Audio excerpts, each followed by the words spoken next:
education is a major factor for children. The education system in Cambodia was completely destroyed during the Khmer Rouge period. And when we talk about being destroyed, we're not just talking about buildings. We're literally talking about the human resource. We're talking about teachers and community leaders who led that process and who had that value.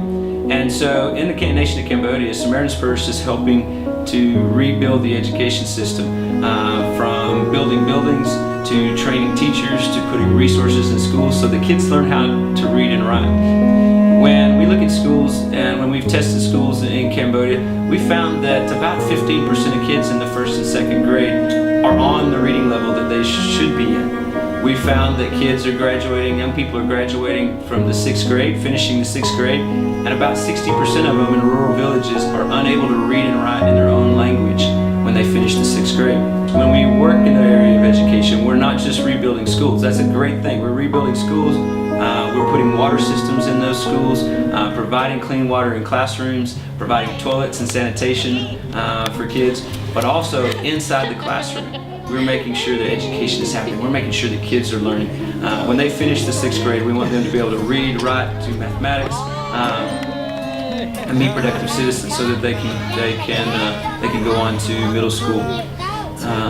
One of the challenges that we found when we started looking at education in Cambodia was we found that about 50 to 60% of kids, depending on the area, drop out of school when they transition from primary school to middle school. Now there are a number of issues around that. That may be distance, that may be income level, that may be the fact that there's not clean water or not water access at the middle school facilities. A number of outside reasons, but a core reason that we found is that they're just not learning how to read and write at the primary school level, and they're dropping out to go to work and often to migrate to Thailand. Solutions, we've worked with the Ministry of Education, we've worked with the provincial government, and we're able to go in schools now, provide reading resources, provide training for teachers, low-cost technology, tablets and apps, and we're seeing amazing results. Where before we had 14% of children in grades 1 and 2 who were on grade level, we're seeing that jump to 85 to 95% in a number of our schools. And that's exciting, because what that means after a few years is that the next thing that we're seeing in some schools, what we see is where 25% of kids were going on to middle school. Now, because they can read and write, we've got a school, the school that Tradies has sponsored. 100% of the kids in the 6th grade transitioned and went on to middle school last year, and that is exciting to us to see that enrollment rate for middle school go from 25% to 100%, and that's what we're aiming for. That's what we're looking for, and that's what makes this rewarding. That's what makes it exciting. When we started working at school with Tradies and we started this partnership, again, about 14% of the kids were on grade level in grade 1 and 2.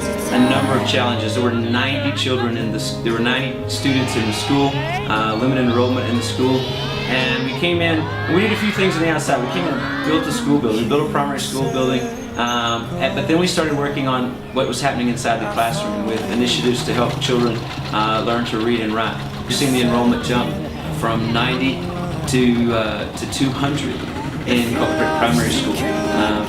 Young people are coming from areas near to come and study because they see what's happening, they see what young people are learning. And next year, we're gonna go from 22 students in 6th grade going to middle school to 34 students in the 6th grade. The enrollment has grown at Cook and we're gonna that role model that Sophia's provided has inspired a generation of young people in the area, and we're excited about that.